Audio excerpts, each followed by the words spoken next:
ప్రభునందు మాకు అత్యంత ప్రియులైన దేవుని ప్రజలందరికీ ఈ ఉదయకాల సమయంలో యేసుక్రీస్తు వారి శ్రేష్టమైన నామం పేరిట శుభాలు తెలియజేస్తున్నాను. అందరూ ఎలా ఉన్నారు? బాగున్నారా? మీ కుటుంబం క్షేమంగా ఉన్నారు కదా?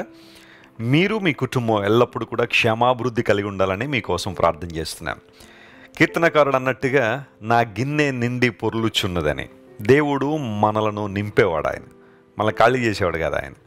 ఆయన తన ప్రేమతో, తన కృపతో, తన జ్ఞానముతో మనందరినీ నింపి తన మహిమ కొరకు వాడుకోవాలని దేవుడు ఆశిస్తున్నాడు. అటు విధానాల్లో మీరు కూడా సంపూర్ణంగా దేవుని సమర్పించుకుని ఆయన చిత్తానుసారంగా జీవిస్తే బలమైన కార్యాలు మీ జీవితంలో జరుగుతాయి. ప్రతిరోజు ఉదయాన్నే లేచిన తర్వాత ఒక వాగ్దానాన్ని మనం ధ్యానం చేస్తున్నాము. బైబిల్లో వాగ్దానాలు ధ్యానం చేయడం చాలా చాలా ఆశీర్వాదకరం. ఎవరు మిస్ అవ్వద్దు. ప్రతిరోజు ఒక వాగ్దానాన్ని మనం బైబిల్లోంచి నేర్చుకుంటున్నాం. దేవుడు మీ ఆధ్యాత్మిక జీవితాల్లో గొప్ప కార్యాలు జరిగించాలని ప్రార్థనాపూర్వకంగా మేము ముందుకు వస్తున్నాం. ఈరోజు వాగ్దాన సందేశంగా ఇర్మియా గ్రంథం 23వ అధ్యాయం 6వ వచనాన్ని చదువుకుందాం. The book of Jeremiah chapter 23 and verse 6. అతని దినములలో యూదా రక్షణ నొందును, ఇశ్రాయేలు నిర్భయముగా నివసించును, యెహోవా మనకు నీతి అని అతనికి పేరు పెట్టుదురు. ఎంత చక్కని ప్రవచనాత్మకమైన వాగ్దానం ఇది. ఇర్మియా గ్రంథంలో యేసుక్రీస్తు ప్రభువారి గురించిన ప్రవచనం ఇక్కడ మనం చూస్తున్నాం.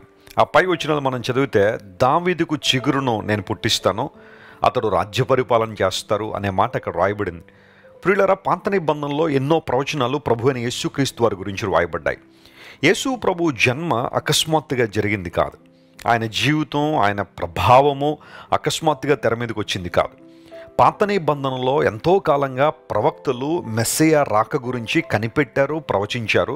ప్రతి ప్రవచనం కూడా యేసుక్రీస్తు ప్రభువులో చాలా స్పష్టంగా నెరవేర్చబడింది. ప్రపంచంలో ఏ ఒక్కరి జీవితంలో కూడా ఇన్ని ప్రవచనాలు నెరవేర్చబడలేదు. యేసుక్రీస్తు ప్రభువుని గురించి ప్రవచనాలు నెరవేర్చబడ్డాయి. యేసు ప్రభు దేవుడా అని కొంతమంది అడుగుతారు. ఖచ్చితంగా దేవుడే. ఎందుకోసం తెలుసా? ఆయన గురించిన ప్రవచనాలన్నీ కూడా తనలో నెరవేర్చుకున్నాడు గనుక ఆయన దైవత్వం రుజువుపరచబడింది. ఇర్మియా గ్రంథంలో రాయబడిన ఈ వచనంలో మనం చూస్తే, అతని దినములలో యూదా రక్షణ పొందును అనే మాట మనం చూస్తున్నాం. అనగా దేవుడు మనల్ని రక్షించువాడు. యేసు ప్రభు రక్షకుడు. He is the saviour of the world. ప్రపంచాన్నంతా రక్షించాలని యేసు ప్రభు లోకానికి వచ్చారు. అందును బట్టే ఆయన అందరి కొరకు తన రక్తాన్ని కార్చారు. ఇప్పుడు అందరి కొరకు రక్తం కార్చారని చెప్పి అందరూ రక్షించబడ్డారా అంటే కాదు. ఎవరైతే ఆయన విశ్వాసం ఉంచుతున్నారో, ఆయన రక్త ప్రభావంలో తమ జీవితాలు కడుక్కుంటున్నారో వారు రక్షణ పొందుతున్నారు. ఈ విషయాన్ని గుర్తుపెట్టుకోవాలి.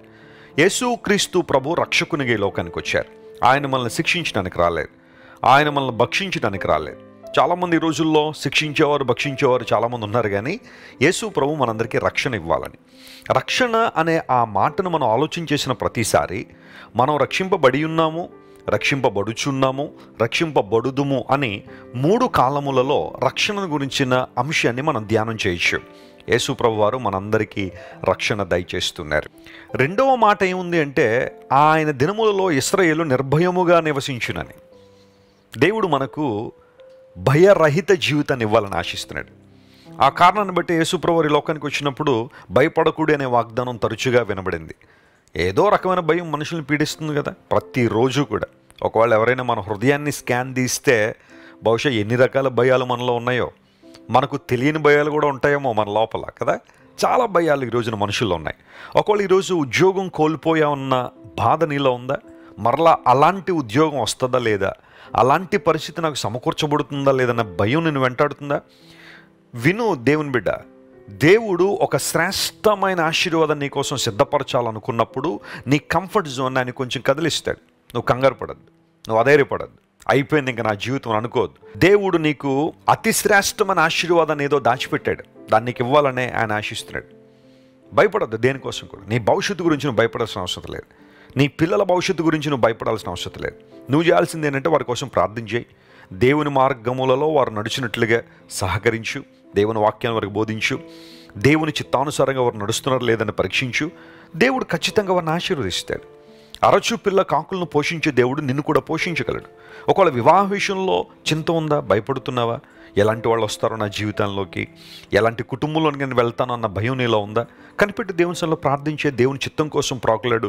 ఖచ్చితంగా ప్రభువు నిన్ను నడిపిస్తారు తన మహిమార్థమై. ఏ రకమైన భయం నీలో ఉన్నా ఈరోజు దేవుడిస్తున్న వాగ్దానం, ఆయన దినములలో, ఆయన పాలనలో ఇశ్రాయేలు నిర్భయముగా ఉంటుంది. అంత మాత్రమే కాకుండా ఆయన మన నీతి అని ఆయనకు పేరు పెడతారు. The lord is our righteousness. Jehovah Tsidkenu అనే మాట మనం చూస్తున్నాం కదా. దేవుడే మన నీతి. మన నీతి పరలోకానికి మనం చేర్చలేదు, కానీ మన నీతి దేవుని మెప్పించలేదు, కానీ దేవుని నీతి మనలో ఉండడం ద్వారా, మనలో ఇంప్యూట్ చేయబడడం ద్వారా మనము దేవుని సన్నిధిలో నిలవగలుగుతున్నాము. ఇది గొప్ప ఆధిక్యత. God has given a right to stand before him with his righteousness. మన నీతి స్వనీతి. ఆ స్వనీతి ఎప్పుడు కూడా దేవుని మెప్పించదు, దేవునికి ఆనందాన్ని ఇవ్వదు. మన స్వనీతి అంతా కూడా దేవుని దృష్టిలో మురికి గుడ్డలు లాంటిది అన్నాడు. కానీ మన దేవుడు ఎంత మంచోడంటే ఆయన నీతిని మనలో నింపి ఆయన సన్నిధిలో మనం నిలవబడగలిగినట్లుగా శక్తిని, ప్రభావాన్ని ఆయన అనుగ్రహించారు. ఇప్పుడు దేవుని బిడ్డ ఈరోజు ఈ వాగ్దానాన్ని క్లెయిమ్ చేసి ప్రభువుని స్తుతించండి. ఆయన రక్షణ ఇచ్చే దేవుడు. ఆయన పాలనలో నిర్భయముగా మనం నివసిస్తాము.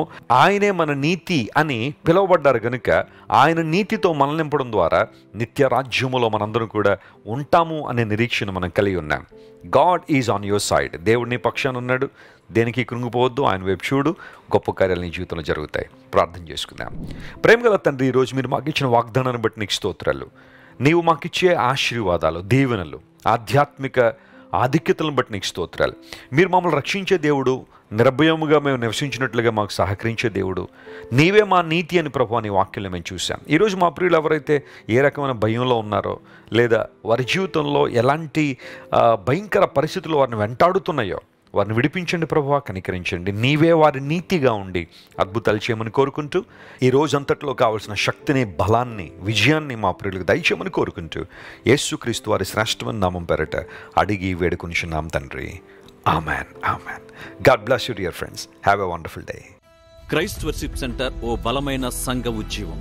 కొన్ని సంవత్సరాల క్రితం కేవలం ఇద్దరితో ప్రారంభించబడిన పరిచర్య నేడు ప్రపంచవ్యాప్తంగా లక్షలాది మందిని ప్రభావితం చేయుచున్నది. రాజమండ్రి, సికింద్రాబాద్, బెంగళూరు, నెల్లూరు, దుబాయ్, బెహ్రైన్, కరీంనగర్, విశాఖపట్నం, గద్వాల్, కొవ్వూరు, మలకపల్లి, శ్రీలంక, భూటాన్, అడ్డతీగల, పాలమూరు, ఒంగోలు, బళ్ళారి, కోరుకొండ, పోతవరం, నల్లజర్ల, వెంకటరామయ్యగూడెం, మచిలీపట్నం, ఇందిరానగర్లతో పాటు అనేక గ్రామాల్లో క్రైస్ట్ వర్షిప్ సెంటర్ ఆరాధనలు జరుగుచున్నవి. వాక్య సంబంధమైన ఉద్యమంలో, పరిశుద్ధాత్మ సంరక్షణలో కొనసాగాలనుకునే ప్రతి ఒక్కరికి మా ప్రేమపూర్వక ఆహ్వానాన్ని అందిస్తున్నాము. రండి, ఆత్మతో సత్యముతో ప్రభువైన యేసుక్రీస్తును ఆరాధిద్దాం. మీరు ఇంతవరకు విన్న దైవ సందేశం మరియు దేవుని సేవకులు చేసిన ప్రార్థన మీకు ఆశీర్వాదకరముగా ఉన్నదని విశ్వసించుచున్నాము. ఈ సందేశాన్ని మీ స్నేహితులకు, బంధువులకు షేర్ చేయండి. మీకు ఏదైనా ప్రార్థన అవసరత ఉన్నచో మా ఫోన్ నంబర్లకు కాల్ చేయండి. దేవుడు మిమ్మల్ని ప్రేరేపిస్తే విశ్వాసంతో సాగుచున్న ఈ పరిచర్యను ప్రోత్సహించండి. మరిన్ని వర్తమానాలు, పాటలు వినుటకు జాన్ వెస్లీ మినిస్ట్రీస్ అను మా యూట్యూబ్ ఛానల్ను సబ్స్క్రైబ్ చేసుకోనండి. ప్రభువైన యేసుక్రీస్తు కృప మీకు తోడైండును గాక.